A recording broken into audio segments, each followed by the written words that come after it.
Bom, galerinha, então a gente iniciando aqui a segunda parte desse quarto momento síncrono da disciplina de matemática. Nós estamos aí, então, hoje completando um total de 20 aulas, 4 encontros, né? Cada encontro correspondendo a 5 aulas. Então, a gente está completando aqui hoje 20 aulas de matemática referente ao segundo trimestre. Nessa segunda parte, vamos continuar naquela pegada, vamos compartilhar aqui a tela para a gente poder discutir questões extraídas do Enem. Eu quero discutir com vocês aqui, primeiramente, a resolução daquelas duas últimas questões que ficaram faltando, né, da semana passada. Eu havia indicado 7 questões do Enem 2018, há 2 semanas atrás, para vocês tentarem resolver, e semana passada discutir, né? A gente discutiu 5 delas, ficaram faltando 2, dentre elas, essa questão 161 da prova rosa. Essa questão fala o seguinte: o salto ornamental é um esporte em que cada competidor realiza 6 saltos. A nota em cada salto é calculada pela soma das notas dos juízes, multiplicada pela nota de partida, o grau de dificuldade de cada salto. Fica em primeiro lugar o atleta que obtiver a maior soma das 6 notas recebidas. O atleta 10 irá realizar o último salto da final. Ele observa no quadro 1, antes de executar o salto, o recorte do quadro parcial de notas com a sua classificação e a dos 3 primeiros lugares até aquele momento. Ele precisa decidir com seu treinador qual salto deverá realizar. Os dados dos possíveis tipos de salto estão no quadro 2. O atleta optará, melhor dizendo, pelo salto com a maior probabilidade de obter a nota estimada, de maneira que lhe permita alcançar o primeiro lugar. Considerando essas condições, o salto que o atleta deverá escolher é o de tipo 1, 2, 3, 4 ou 5. Turminha, vocês tentaram resolver essa questão? Sim. Qual foi a pegada aí, Cauã? O que você raciocinou nessa questão? Primeiro eu fui analisando, no caso, a probabilidade de obter a nota, né? Que ele queria tiver com maior probabilidade. Mas, no entanto, eu também tinha que avaliar os outros quesitos, que era a nota de partida, a estimativa das notas do juiz, né? Da soma das notas. E aí, eu teria que encontrar, né, uma multiplicação que desse maior que todos os candidatos, né? Que era a multiplicação da soma das notas dos juízes vezes a partida, né? Certo. E avaliando também a probabilidade de obter, né? A maior porcentagem. E Uhum. dentro desses cálculos que eu fiz analisando essa porcentagem, eu cheguei no gabarito T3. Isso, foi T3 que eu marquei. Meu Certo. também ficou igual do K1, PC. Eu fui analisando e marquei T3 também. Pela probabilidade de obter ser mais alto e também conseguir atingir ali a nota que o atleta precisa. Eu também marquei T3. Ótimo, muito bom. E vocês estão com, com a razão, né? Tá certinho. São 2 passos, né, que foram colocados aqui nesse parágrafo, que a gente precisa estar atento. A gente tem interesse de escolher aquele com maior probabilidade, no entanto, também tem-se o desejo, né, do cara obter uma nota de maneira que lhe permita alcançar o primeiro lugar. Então, o primeiro passo era verificar a diferença que existe de 829 para 687,5. Então, a gente percebe que esse atleta 10, ele tem que alcançar, nesse último salto, pelo menos 141,5 para poder ocupar o primeiro lugar. E aí, basta agora você... Então, foi falado aqui, né, como que calcula a nota, é a multiplicação da soma das notas dos juízes pela nota de partida. Então, a gente podia fazer o seguinte, bom, qual que é a maior probabilidade? É o 95,38. Então, será que 50 vezes 2,8 produz esta nota, no mínimo, né? No mínimo esta nota? Aí, quando a gente multiplica 50 por 2,8, Já dá não dá. 140.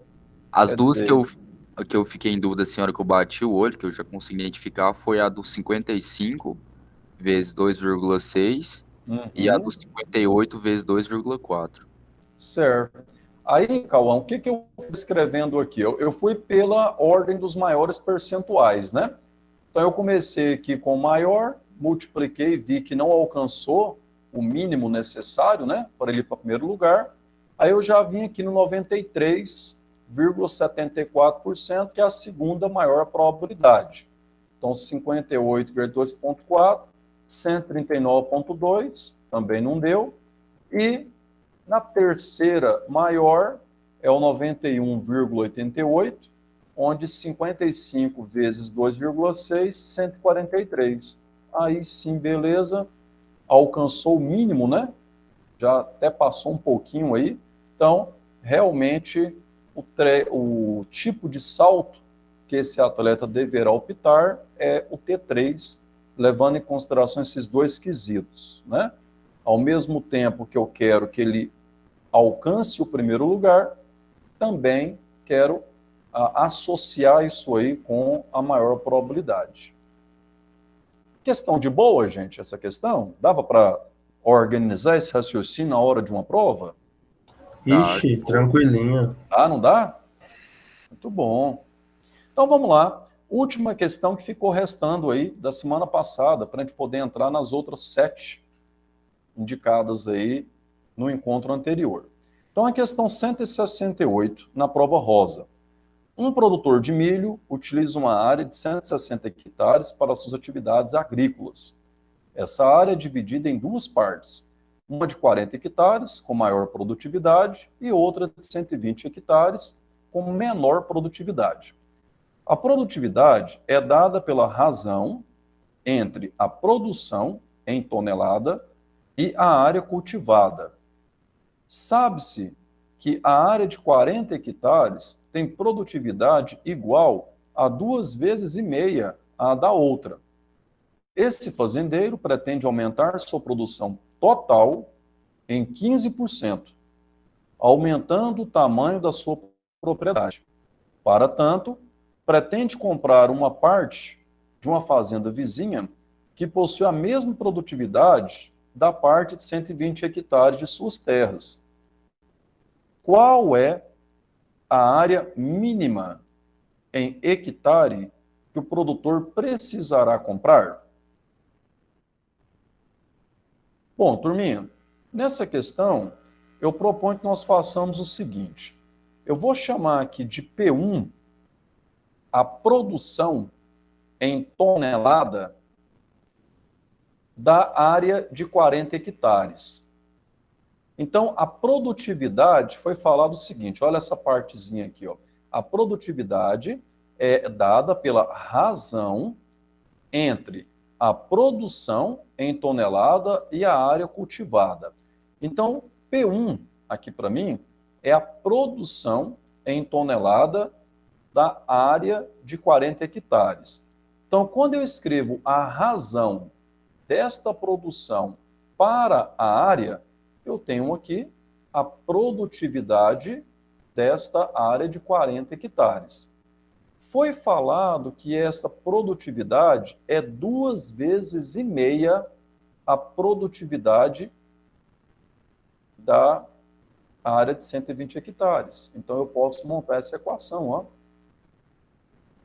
O que eu estou chamando de P2? A produção em toneladas da área de 120 hectares. Então, quando eu faço a razão da produção para a área, eu tenho aqui a produtividade dessa área 2, assim eu estou denominando. Aqui, a produtividade da área 1, e a produtividade dessa área 1 foi dito que ela é 2,5 vezes a da segunda área. Então, com isso, nós montamos aqui uma equação com essas duas incógnitas, né? Produção da primeira área e produção da segunda área. Foi falar para nós o seguinte: esse fazendeiro pretende aumentar sua produção total em 15%, aumentando o tamanho da sua propriedade. Então, o cara vai comprar, digamos, uma terceira área. Para tanto, pretende comprar uma parte na fazenda vizinha que possui a mesma produtividade da parte de 120 alquê de suas terras. Então, nós temos isso aqui, ó. P3, produção em tonelada dessa terceira área para a área, e é o que eu quero, ó, qual é a área mínima em hectare que o produtor precisará comprar? Então, compreenda que nessa minha estruturação aqui, esse A é a grande incógnita do problema, que é descobrir qual é a área mínima que esse produtor precisará comprar da fazenda vizinha. E para isso nós temos que obedecer essa condição aqui, ó.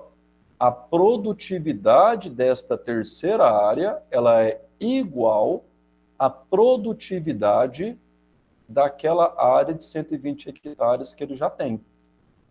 Então, compreenda que P3 é a produção em tonelada dessa terceira área, A é a área que eu desconheço, é o que eu procuro aqui nas alternativas, que ele precisará adquirir, e quando eu faço essa razão, então, a produtividade da área 3 tem que ser igual à produtividade dessa área 2. De posse dessas duas condições, nós temos aqui que obedecer o seguinte: P1 mais P2 mais P3 é a nova produção que ele terá. Eu quero que isto seja igual, olha aí, 1,15, ou seja, o acréscimo dos 15%. Então, 115% daquilo que ele produzia antes.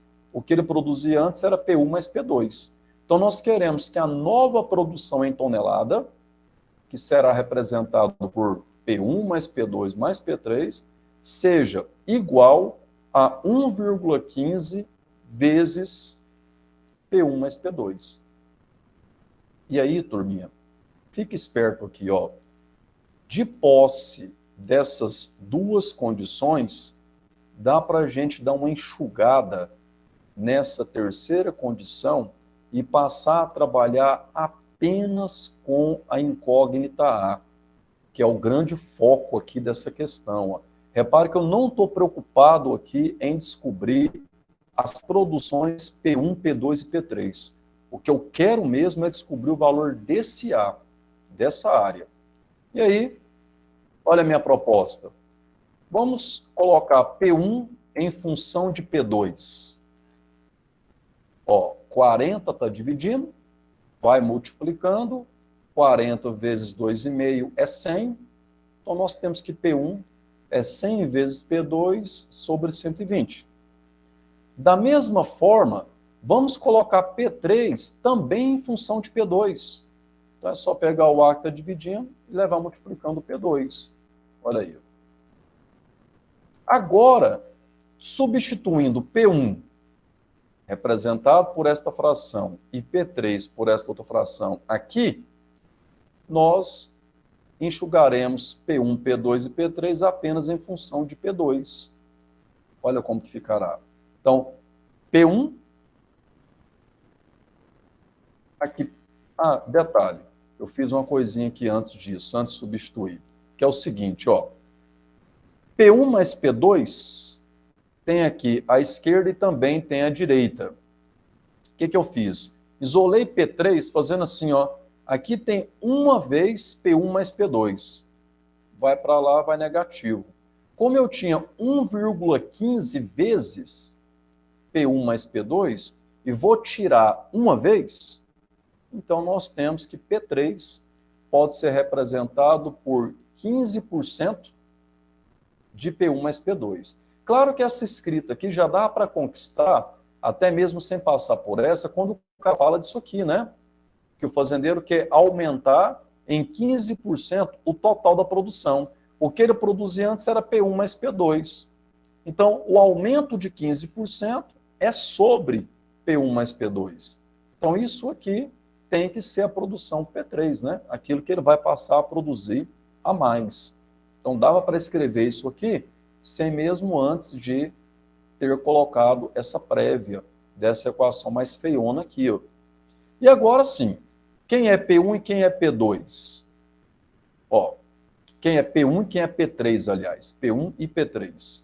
Ó, em função de P2. Então, P3 está aqui, 0,15 vezes P1 mais o P2. Observa o seguinte, turminha, olha um fato interessante nessa equação. Nós temos P2 multiplicando todos os bloquinhos dessa equação, à esquerda e à direita, ó. Então a gente pode dividir. Pode simplificar, perfeito. A gente pode dividir, né? Cortar esses P2. Pode dividir termo a termo aqui por P2, ó. Quando a gente faz isso, esses cortes, olha o que a gente passa a ter. Lembrando que aqui fica 1, tá? P2 dividido por P2 é 1. Aí, ó. Agora a gente tem uma equação cuja incógnita é apenas aquele A. E aí eu chamo sua atenção para um detalhe. O candidato, vamos dizer assim, né, tivesse, né, condições na hora da prova, né, naquela pressão da hora da prova, né, uma condição de acelerar os cálculos, ele poderia compreender o seguinte, né? Ó, basta que a gente faça, então, aqui, ó, né, olha o que está escrito aqui, ó. A área a ser calculada em relação àqueles 120 hectares, sendo 15%, olha lá, ó, o 100 para 120 mais 1. Né? Lembrando que esse 1 aqui vem da ideia lá do 100%, né? Aquilo que já existia, né? Que é o P2 aqui, ó. E aí, como que eu faço isso aqui agora? Ó?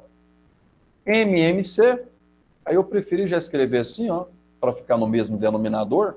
Então, o número 1 é 120 para 120. Aí facilita a soma, né? Então, ficará aqui 220 para 120, ó. Aí pode simplificar por 2. Aí, Cauã, olha o que eu fiz. Ah, tá, já eliminou. Não é melhor? Poderia, né? Você poderia se pensar na simplificação aqui mesmo, ó. Mas aqui, como você tem 120 dividindo a esquerda, 120 dividindo a direita, porque como é multiplicação, 120, na verdade, está dividindo todo mundo aqui, né? Isso. Concorda? Então, você pode mandar o 120 embora. Aí fica mais fácil, ok? A área é 0,15 vezes 220. E aí, 33 hectares. Portanto, o gabarito é a letra B. Eu tinha achado, né, que eu acho que seria mais fácil desse modo, porque aí ficava 110 sobre 60, né? Aí eu corto 0 também, fica 11. Aí na hora da multiplicação, que eu multiplicar por 0,15, ficava mais fácil multiplicar por 11, né? Ah, entendi. Beleza. Ô, PC, Ah. no início da aula eu não falei nada que eu até achei que minha conta estava errada, mas tá certinha. Eu fiz rapidão essa questão. Eu Diga peguei aí. o 40, que é a área maior produtividade, e fiz vezes 2,5, né? Que é a diferença entre a área maior da produtividade. Que aí vai chegar no 100. Aí, que seria o total de hectares da área ruim para atingir a mesma produtividade da área boa, entendeu? Certo, compreendi. Aí eu somei com 120, deu os 220. Aí eu já fiz vezes 15%, que é o que eu quero aumentar a minha produção. Eu cheguei nos 33, rapidinho.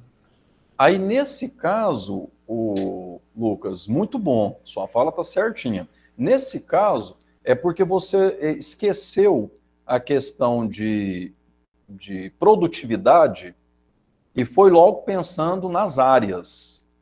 Isso. Você pensou assim, Bom, para mim melhorar a produtividade, eu tenho que ampliar a área. Poxa, mas vem cá. Proporcionalmente, que é aquela ideia do diretamente proporcional. Você sabe que a produtividade aí, ela é diretamente proporcional à produção, né? E também, Isso. claro, diretamente proporcional à área. Como é diretamente proporcional a essas duas grandezas, e nós falamos disso já em 2 encontros passados, significa dizer que é diretamente proporcional ao produto dessas grandezas. Aí você fez lá Exatamente. a taxa de produtividade vezes a área. Aí no final você tem lá um total, né, de 220 e aplica 15% nesse aumento aí. Muito bom, Lucas. Perfeito, cara. Sua fala tá excelente. Muito bom raciocínio. Dá uma enxugada boa nesse cálculo aí. Você conseguiu ter esse raciocínio com uma certa agilidade, Lucas? Ixi, rapidinho, eu já fui lendo e fazendo um rascunho ali, e depois eu só cheguei no final e fiz os cálculos. Muito bom, cara. Parabéns. Show de bola. Bom, então essas eram as duas questões que tinham ficado faltando do encontro atrasado, né? Agora vamos para as questões, para as duas, não, né? Para as 7 questões que nós indicamos para estudos na semana passada. Então, na semana passada, eu indiquei 7 questões, todas elas extraídas da prova de 2017, envolvendo vários assuntos. E a primeira delas é a questão 139. Sempre lembrando que a gente está usando a prova de cor rosa como referência, tá? Então, a questão 139, naquela ocasião, disse o seguinte: em um teleférico turístico, Bondinhos sai da estação ao nível do mar e do topo de uma montanha. A travessia dura 1 minuto e meio. E ambos os bondinhos se deslocam à mesma velocidade. 40 segundos após o bondinho A partir da estação ao nível do mar, ele cruza com o bondinho B, que havia saído do topo da montanha. Quantos segundos após a partir do bondinho B partiu o bondinho A?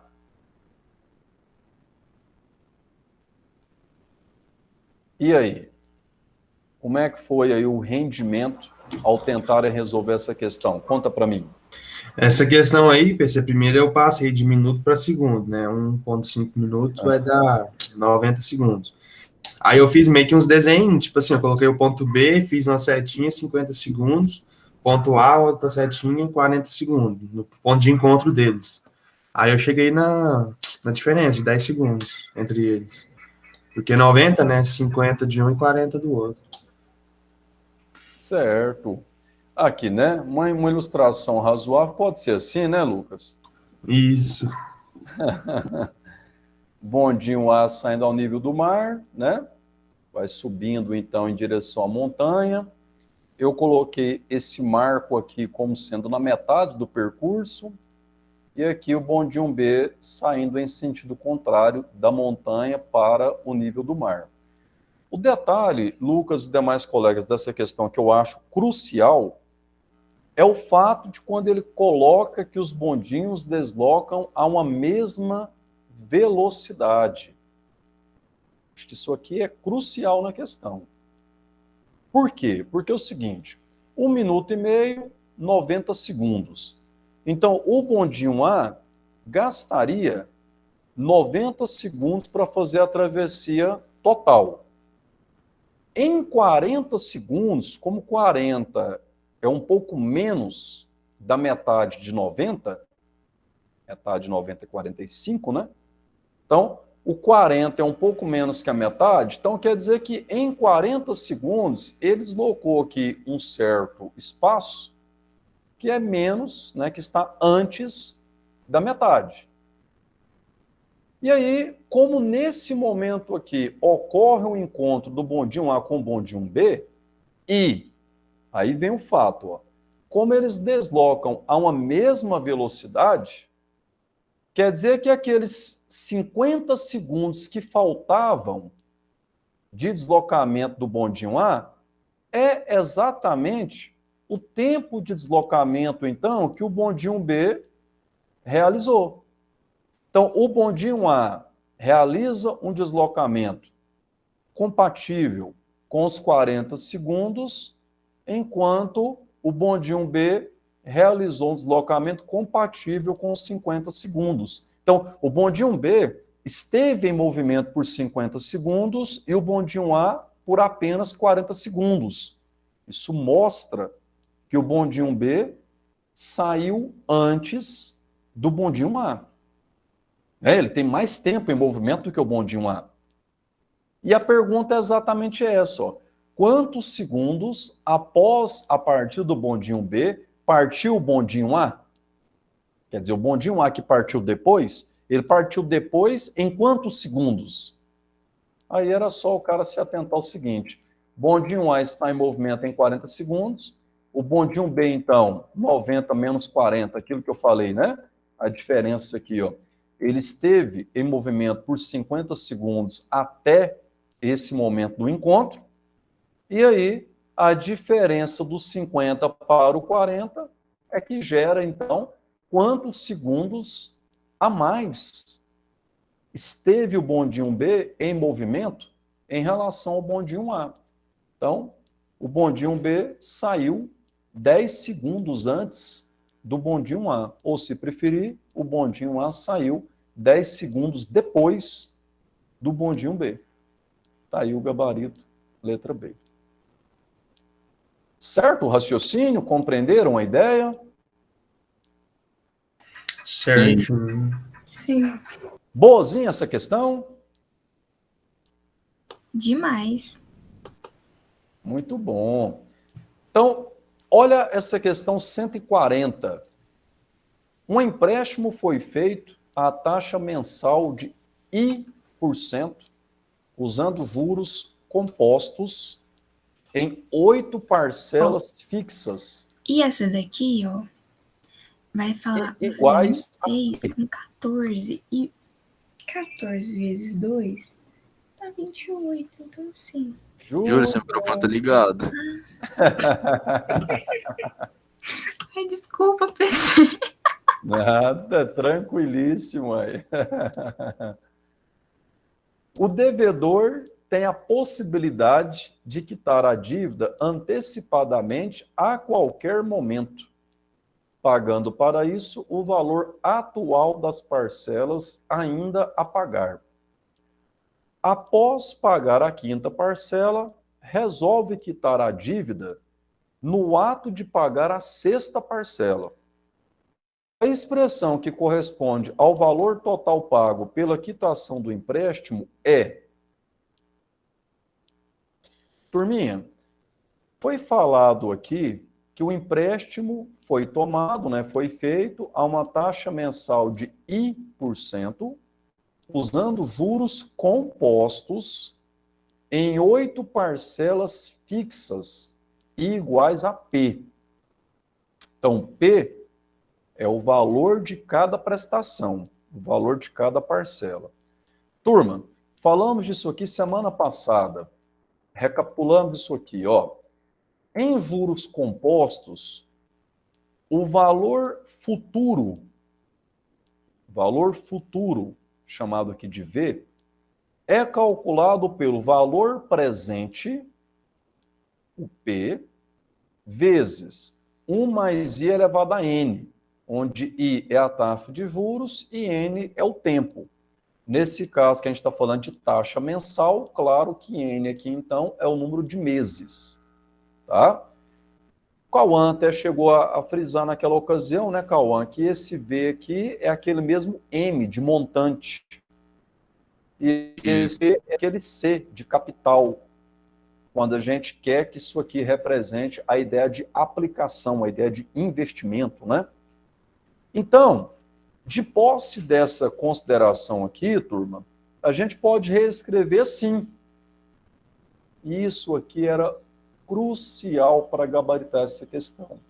Olha o que está escrito aqui. Quer dizer o seguinte: enquanto que o valor futuro, o valor da prestação a vencer daqui a alguns meses, né, é calculado por P vezes 1 mais I elevado a N, o valor presente, o valor da prestação em uma data antecipada, ele pode ser calculado pegando aquele valor futuro e dividindo por 1 mais I elevado a N. Olha lá, é só pegar que está multiplicando e passar dividindo. Fica esperto com isso aqui, cara. Ó, isso aqui está despencando em processos seletivos. Essa forma de antecipação do valor de um pagamento que venceria daqui a um certo tempo em juros compostos. Então, olhando para as alternativas, observa o seguinte: o valor P, cuidado que esse P aqui, ó, é o meu V aqui, ó. O valor P é o valor da prestação que você quer antecipar. É o valor futuro, tá? Que você quer antecipar. Então, se você fizer um chuveirinho aqui na letra A, assim, ó, P vezes 1 é P. O que esse P vai representar? O valor da sexta parcela. O cara está pagando a sexta parcela no dia que ela vence. Então, ele vai pagar quanto? P. Não tem desconto nenhum. O financiamento foi feito em 8 parcelas.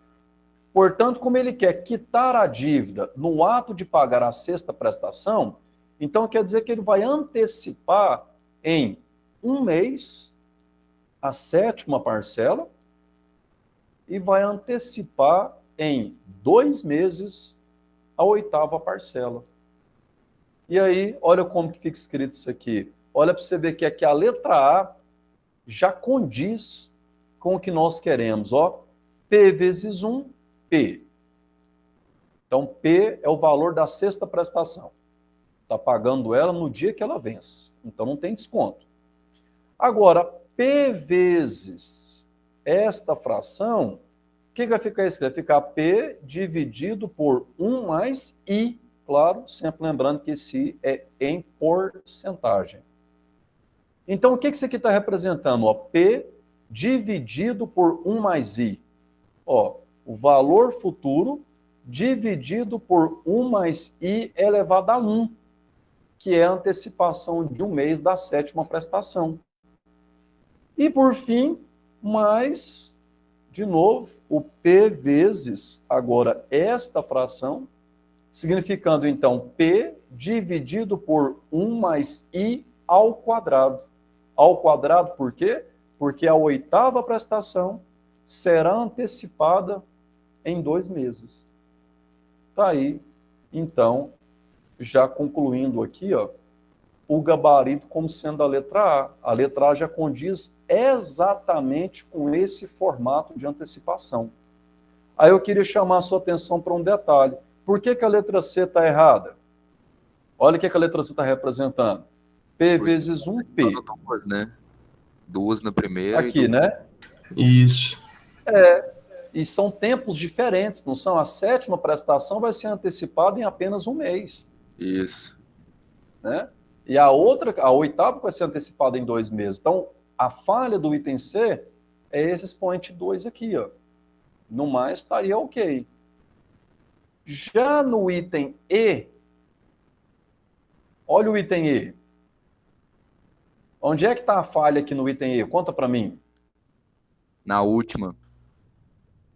Ele adicionou um punhado de parcela a mais aí. Não, quando ele antecipa. Aqui no item E, a falha está no seguinte, cara. É porque aqui, ó, quando você aplicar a distributiva do P aqui, aí você tem P dividido por 1 mais I elevado a 1, elevado a 2, elevado a 3. O cara está supondo, então, que ele está antecipando 3 prestações. E não é verdade. Ele está antecipando apenas 2. A sexta prestação sendo paga no dia que ela vence. Isso aqui, ó, essa expressão aqui, sabe o que ela representa? Ela representa o valor da sexta, sétima e oitava prestação pagas junto com a quinta prestação. Entende isso? O valor da sexta prestação, somado com o da sétima, somado com o da oitava, se fosse para pagar no dia que a quinta prestação vence, aí seria essa soma aqui. Porque a sexta estaria antecipando em 1 mês, a sétima em 2 e a oitava em 3. Claro, né? Claro que aqui não está somando a quinta prestação em si, tá? Está somando aqui é só a sexta, a sétima e a oitava, caso elas fossem antecipadas, lá para pagar junto com a quinta prestação. É isso que eu estou falando. E, por fim, o que a letra B e a letra D, PC, está indicando? Que troço é esse aí? Cara, juros simples. No juros simples, que nós estudamos lá em 2019, a gente aprendeu isso aqui, ó, que o valor futuro, o montante, ele era lá o valor presente, ou seja, o capital, vezes 1 mais N vezes I. Lembra que o juros simples tem aquela característica, né, da taxa de juros ser aplicada sempre sobre o capital inicial. E aí, nesse caso, se você isolar o P, se você isolar aqui o valor presente, pegando esse bloco, então, que está multiplicando e passando, dividindo, você vai ter isso aqui, ó. Olha como é que fica a formulazinha. Então, é o valor futuro, que é o valor da prestação, dividido por 1 mais N vezes I, e não 1 mais I elevado a N. Então, aí condiz aqui, ó, se fosse juros simples, olha essa letra B, estaria certa, porque seria o valor P mais P dividido por 1 mais I e P dividido por 1 mais 2I, que seria a antecipação de 1 mês e de 2 meses da sétima e oitava prestação. Aí aqui estaria errado, no juros simples, porque ele estaria dando desconto, inclusive, na sexta prestação também. Como eu acabei de explicar aqui, ó. Então, a letra B e a letra D abordam antecipações na modalidade de juros simples.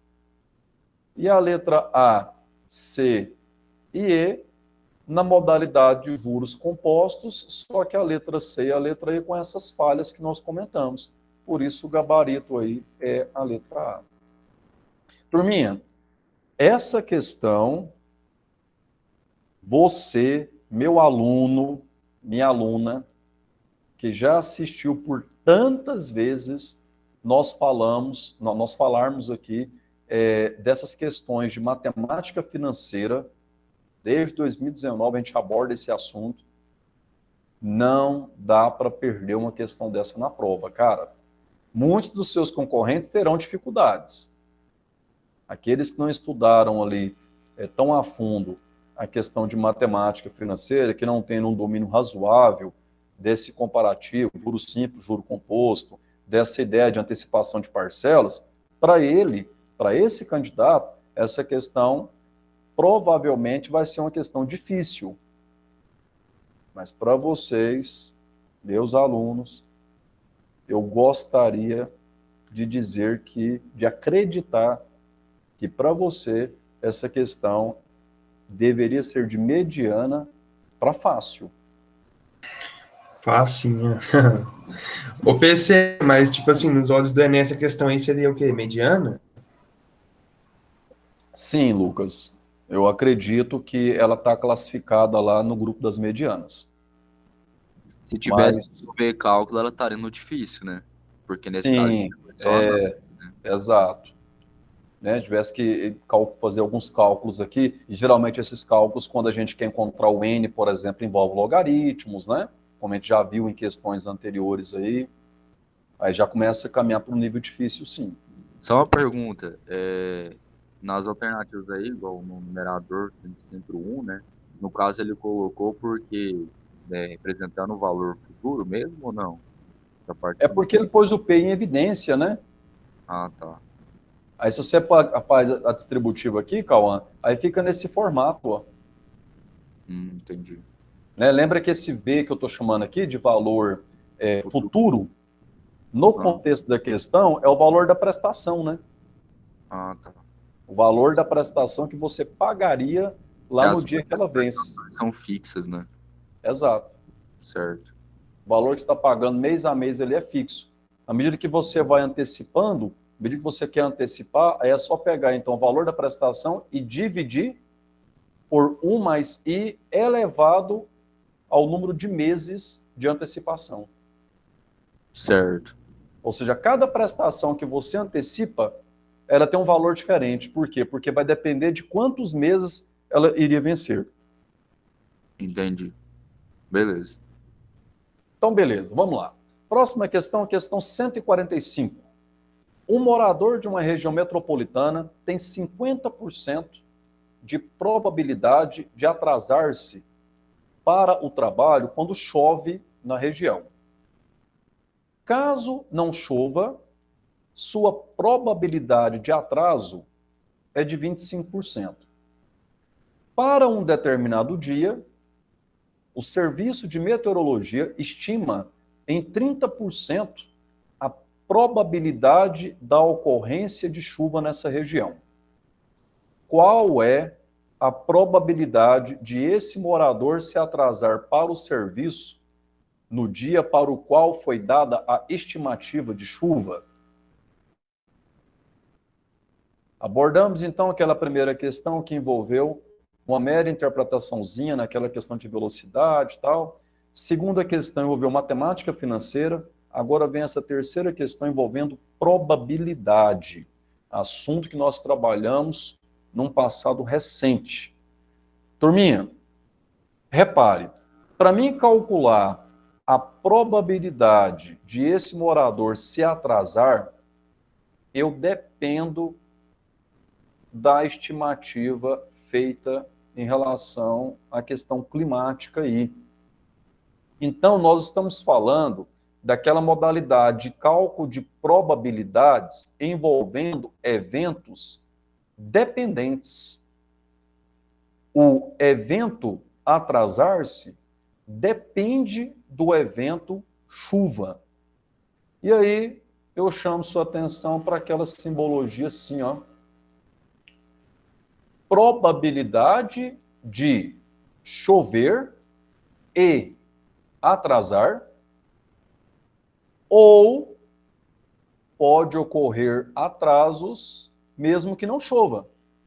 Então, probabilidade de não chover, olha aquela barrinha significando o contrário, o complementar do evento C. Se o evento C é chover, C com essa barrinha significa não chover. Então, probabilidade de não chover e atrasar. Como que eu calculo isso? A gente aprendeu que esse E está vinculado à operação de multiplicação. Então, a gente vai calcular assim, ó, probabilidade de chover vezes probabilidade de atrasar sabendo que choveu, porque você só sabe as chances do cara atrasar se você souber, se você vincular a questão de ter ou não chovido. Então, por isso que tem isso aqui, né? Aquela condicional que nós aprendemos, a probabilidade condicional. Probabilidade de atrasar sabendo que choveu, ou probabilidade de não chover vezes a probabilidade de atrasar, então, sabendo que não choveu. E aí, nós temos, então, o seguinte, qual que é a probabilidade de chuva? 30%. Vezes, qual que é a probabilidade do cara atrasar quando chove? É de 50%. Ou, portanto, mais, probabilidade de não chover. Se de chover é 30, não chover é 70, né? Vezes a probabilidade dele atrasar quando não chove. Quando É de não chove, 25%. 25%. Então, agora, fazer continha, ó. 3 vezes 5, 15. Então, isso aqui representa 15%, porque um desses porcento vai embora com esses dois zeros, ó. Então, 15%. E aqui, mais 17,5%. Né? Essa continha aqui tem várias maneiras de pensar nela. Uma delas eu poderia pensar assim, isso aqui é 1/4, né? Então, 70% vezes 1/4 é 70 dividido por 4. Divide por 2 dá 35. Torna dividir por 2, ou seja, metade de 35, 17,5. Então, somou aí 32,5%. 32,5 dividido por 100, 0,325. Gabarito letra C. E aí, o que vocês me falam do nível dessa questão? Vocês conseguiram fazer? Tiveram dificuldades? Como é que foi aí? Essa eu consegui fazer ela, Peixe, só que eu demorei um pouquinho para montar, mas eu fiz tudo certinho. E eu calculei por fração, sabe? Eu não calculei por porcentagem, não. Beleza. Já foi escrevendo em frações isso aqui?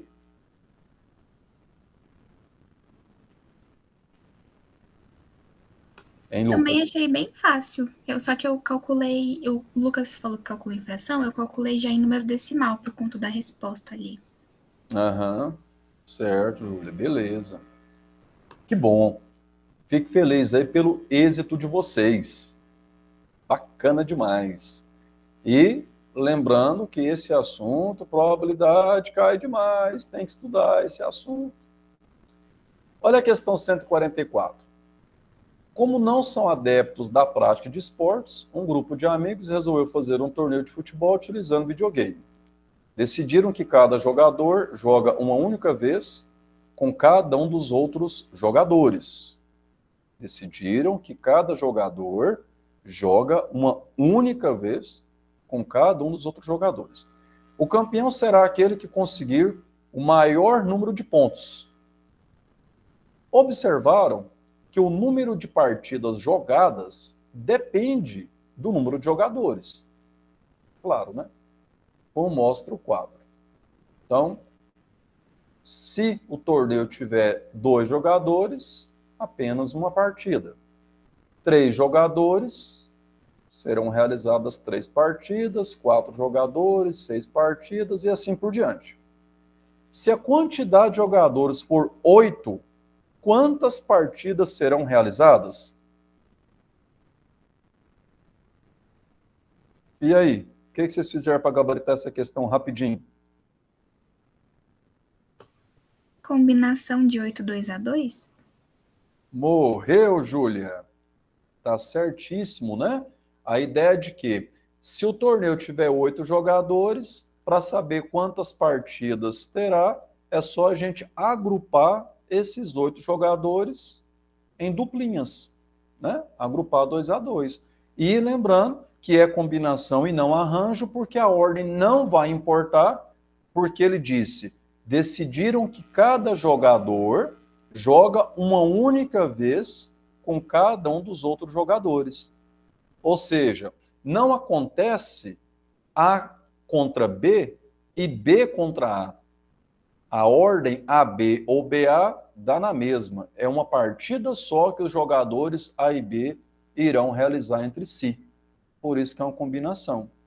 Agora, Júlia, um detalhe importante, que essa questão, mesmo que o cara nunca estudou análise combinatória, Foi o que eu fiz, quer ver? vai, Cauã. Eu observei, né, que a partir do momento que vai aumentando de um em um jogador, né, o número de partidas, ele aumenta de acordo com o número de jogadores. Então, por exemplo, você tem lá por exemplo, você começa lá do número de jogadores 2, né, e você tem um número de partidas 1. Quando você vai passar para o número de partidas dos outros 3 jogadores, eu observei que aumenta 2, né? Aumentou, fez uma soma de 2. Aí depois no próximo, né, somou com 3. Depois somou com 4. Depois somou com 5. Depois somou com 6. Gradativamente, né, de um em um. Aí eu cheguei logo já de cara, né? Fiz a conta, a combinação, mas eu já tinha percebido que seria 28, né? O resultado, logo de cara. Eu fiz essa mesma coisa que o Paulo fez também. Era só perceber esse padrão aqui, né? Ó, de 1 para 3, a diferença é 2. Diferença de 3 para 6 aqui, 3, ó, 4, 5, 6. Cara, não é possível que esse padrão vai deixar PC, próximo. eu fiz assim, tipo, tem o número de partidas mais o número de jogador. Aí 1 mais 2, que dá 3. Aí depois 3 mais 3, que deu 6. Depois 6 mais 4, que dá 10. Saquei. 10 mais 5 dá 15. 15 mais 7 dá Foi 20. isso aí também que eu fiz, desse jeito. Beleza, aí 21 mais 7 aqui, o 28. Ó. 28. Isso. Muito bom. Outro padrão identificado aqui nessa sequência, certinho. O padrão que eu havia identificado era aqui, ó. 2, 3, 4, 5, 6. Bom, então a próxima diferença é de 7. Então, 21 mais 7, 28. Então, se forem 8 jogadores, que era o próximo caso aqui, 28 partidas. Muito bom. Então, chegando no gabarito da letra E. E aí, da maneira com que a Júlia colocou, eu trouxe aqui no slide, só para a gente recapitular, aproveitar a ocasião. Primeiro jogador, segundo jogador. Se forem apenas 2 jogadores, eu vou escolher o primeiro jogador, tem 2 opções. Claro, quando eu chegar para escolher o segundo jogador, só tem uma opção. Então, poderia constituir as partidas A contra B, B contra A. Porém, como cada jogador enfrenta o outro uma única vez, esse 2 vezes 1 tem que ser dividido por 2, que é o número de maneiras de permutar esses jogadores na partida. Isso aqui é aquela diferença entre arranjo e combinação que a gente falava.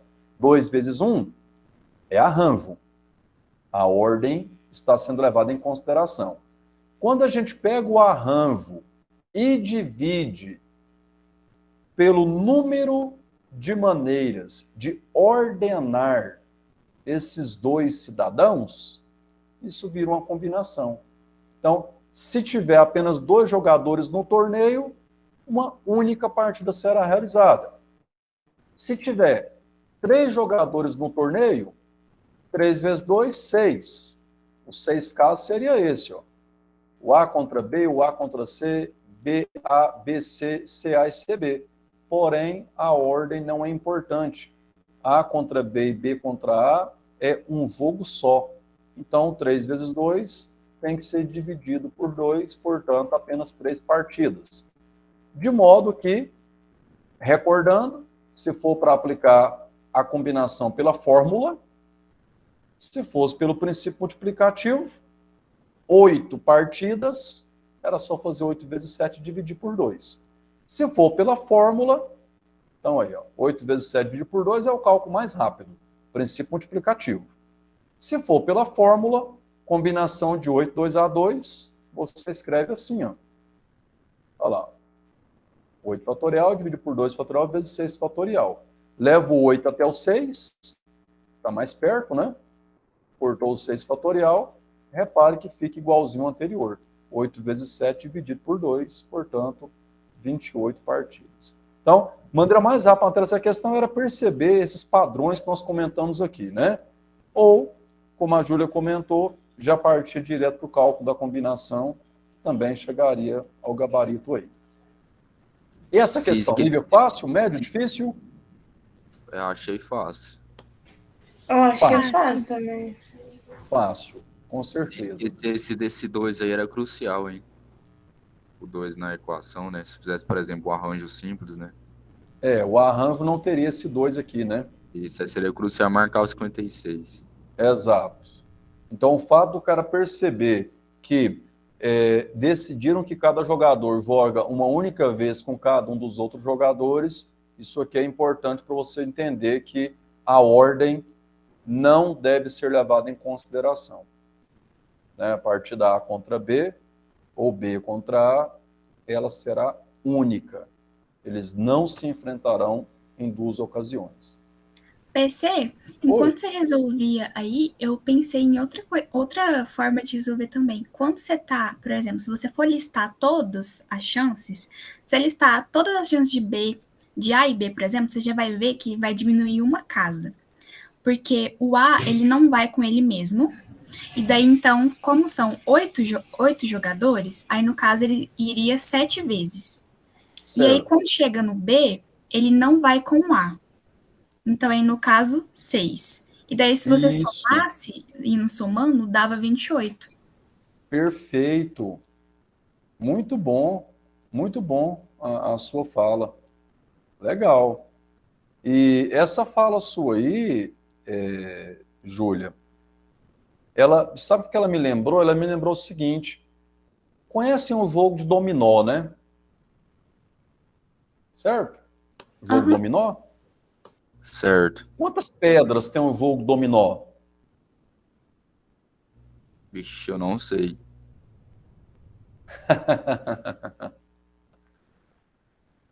Quantas Também não pedrinhas tem sei, um jogo de não. dominó? Quantas? Vamos pensar o Eu também não seguinte? sei, não. Vamos pensar o seguinte? Fixa o zero em um dos lados da pedra. Zero em um dos lados da pedra. Certo. Quantas possibilidades tem de numeração no segundo lado da pedra? 5. É 5? É porque só vai até o 6, não é? Isso. Ah, não, o 0 Então também são pode de novo, 7. né? O 0 também pode de novo, não pode? Pode, ué, não tem a pedra zero, zero? Isso. Ué, então são 7, né? Isso, são Porque 7. o segundo lado pode variar de 0 a 6. Isso. Né? Você tem a pedra 00, 01, 02, 03, 04, 05, 06. É ou não é? É, 7. Certo ou não? certo. Muito bem. Existe a pedra 06 e a pedra 60? Não. Não, né? É uma pedra só, não Dados é? da mesma pedra. É a mesma pedra, não é? Então tá bom. Quando você fixou o 0 de um lado só, deu 7 pedras. Agora Isso. fixa o 1. Aí olha o seu Dá raciocínio 6. agora, Júlia. Fixa o 1. Quantas pedras? Agora são só 6. São só 6, Sabe isso. por quê? A pedra 01 não é igual à pedra 10? Isso. Sim. Então, quando você fixa o 1 em um dos lados da pedra, o outro lado agora você não vai deixar ser o 0, porque senão vai repetir com o 01 que você já construiu. Então, o 1 só vai poder ir com quem? Com ele mesmo, com o 2, com o 3, com o 4, com o 5, com o 6. Certo ou não? Certo. Certo. Então, fixando o 0, 7 pedras. Fixando o 1, 6 6. pedras. Agora fixando Fixando o 2, 2, 5 pedras. 5. Fixando o 3, 4. 4. Depois Fixando o 4. 3, Fixando o 5. 2, E fixando o 6, 1. Que dá é só a 28. pedra 6, 6. Não é Isso. isso? Aham. Deu quanto? 28, né? 28. Muito bem. Então, isso já foi questão de prova, hein? Joguinho de dominó, a quantidade de pedras no jogo de dominó, envolvendo às vezes probabilidade. O cara, agora você tem um espaço amostral, ó. Então, num jogo de dominó você tem 28 pedras no total. Aí o cara pode fazer perguntas do tipo, selecionando, escolhendo uma pedra aleatoriamente, ou seja, ao acaso, de um dominó, qual que é a probabilidade de você ter soma 5, por exemplo? Aí agora você vai calcular o evento. Poxa, a soma pode dar 5 de que jeito? Pode ser a pedra 0,5 ou a pedra 1,4. É ou não é? Isso. E aí você calculou o evento. Então fique esperto. A Júlia me lembrou aí com esse raciocínio que ela desenvolveu aí, essa questão, né, uma técnicazinha para você fazer, por exemplo, a contagem aí do número de pedras no jogo de dominó. Muito legal. Show de bola, né? Vamos lá, então, nessa questão 150. Vamos fazer mais essa aqui, aí a gente encerra por hoje, as outras a gente comenta no próximo encontro, tá? Para não entrar no horário de almoço de vocês aí. Um casal realiza sua mudança de domicílio e necessita colocar numa caixa de papelão um objeto cúbico de 80 centímetros de aresta, que não pode ser desmontado. Eles têm à disposição 5 caixas com diferentes dimensões conforme descrito. Caixa 1, 86 por 86 por 86, ou seja, a caixa 1 também é cúbica, a aresta medindo 86. Caixa 2 já é aquele geralzão do paralelepípedo retângulo. Tem dimensões diferentes aí, ó, 75 por 82 por 90. E assim segue caixa 3, 4 e 5. O casal precisa escolher uma caixa na qual o objeto caiba, de modo que sobre o menor espaço livre em seu interior. A caixa escolhida pelo casal deve ser a de número... Vai, fala para mim. Número Qual é o 2. raciocínio que eu preciso pôr nessa questão? Essa aí eu fui analisando, eu fiz como se fosse uma coluninha, né? Por exemplo, o primeiro valor, né?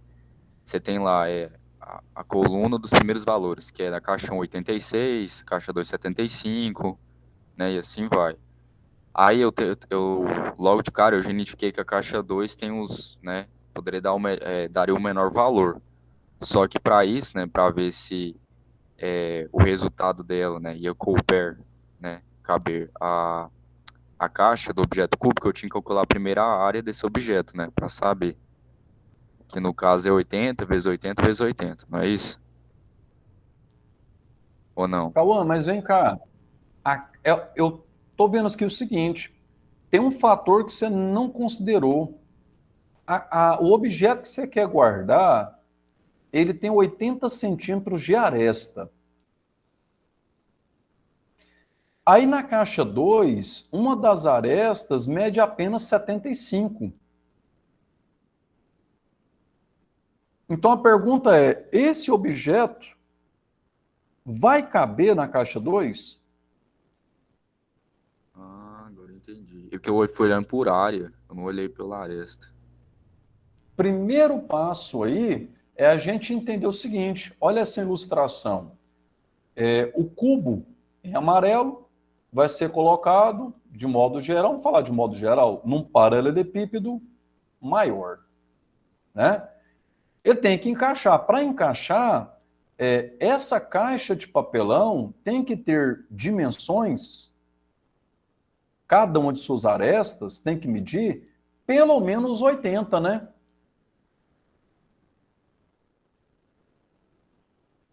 Certo ou não? Certo.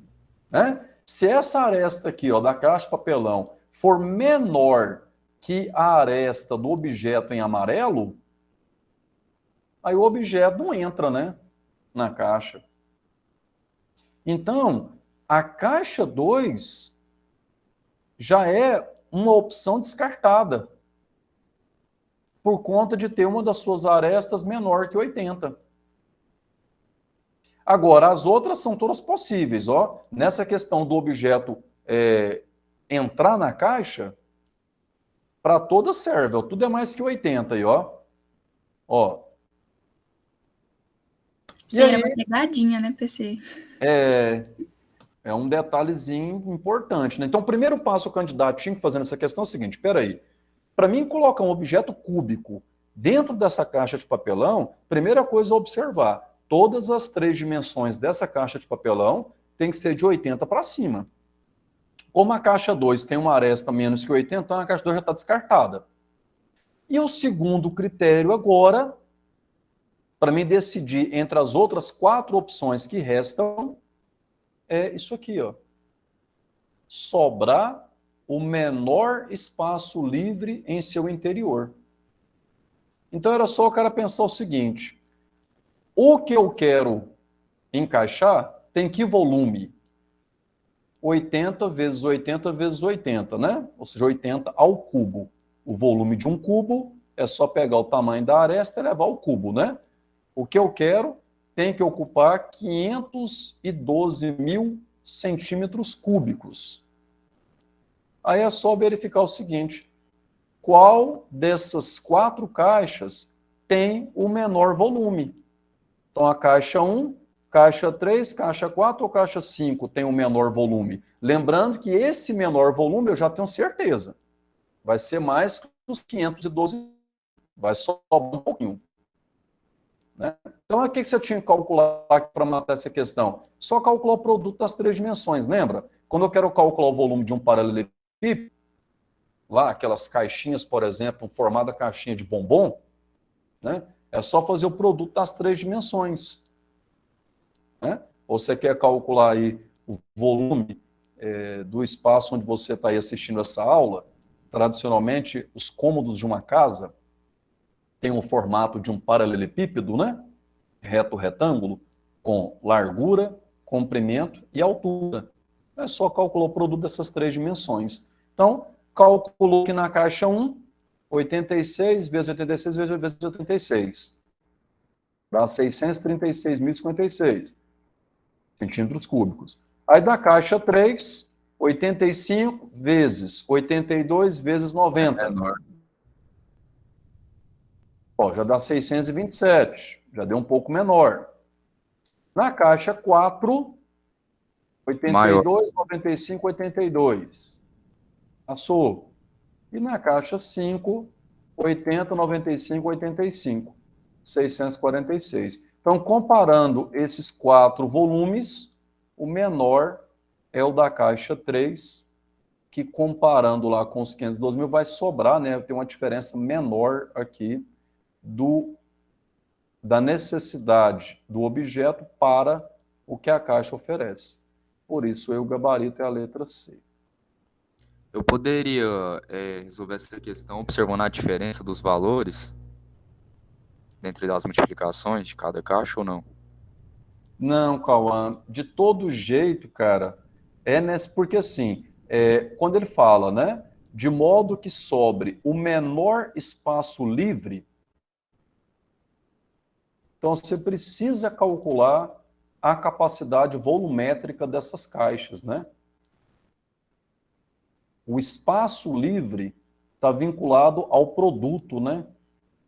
Então, às vezes, só observar que essas diferenças Então, vai... mas eu falo assim, para Google, por exemplo, quando eu já observei, né, tirando que eu tinha errado, né, eu fiquei em dúvida entre a caixa 1 e a caixa 3, né? Aí, para tirar essa dúvida, eu tinha que calcular, realmente, para saber. Só que eu também, né, lógico, fiquei talvez essa diferença, entendeu? Só que aí, para isso, né, para eu poder gabaritar a questão, eu preciso calcular. Entendi. Aí, para depois eu identificar qual que seria a menor, né, por esse espaço, aí é só pegar o menor valor entre a caixa 3 e a caixa 1. Mas você compreende que é inevitável calcular esse produto? Sim, isso eu entendo. Por mais que você veja essa ilustração, né? O que está sobrando? Plantou o voo aqui, digamos aqui, ó, acima, e está sobrando aqui uns cantinhos, ó. Aqui, ó. Então, é como se você calculasse parcialmente, se você fosse pensar nessa diferença que você pensou, o volume de um paralelepípedo sobrando aqui em cima, o que sobra na frente, o que sobra aqui nessas diferenças, entendeu? Das peças. Então, a gente precisava calcular esses produtos, né? Só ficar observando essas diferenças aqui não traria a segurança de menor sobra, né, desse espaço. Oi, galerinha. Bom, então, por hoje, eu acho que está de bom tamanho. Ficaram aqui 2 questões, as 2 últimas, assim como tinha acontecido no encontro passado, né? Na semana que vem a gente gabarita elas. Semana que vem a gente resolve elas aí. Se você já havia tentado resolver, parabéns. Se não, tenta resolver essas questões para a próxima aula a gente discutir juntos. Tá certo? Galera, muito obrigado pela presença de todos vocês, pela paciência e dedicação e empenho. Vamos que vamos. Bom restante de semana para vocês. Saúde para todos vocês e seus familiares. Qualquer coisa, estou à disposição. Pode me chamar no WhatsApp aí ou mandar um e-mail. Fiquem à vontade, tá? Até breve. Tchau, tchau. Tchau, PC. Boa semana. Valeu. Tchau, PC. Tchau, tchau.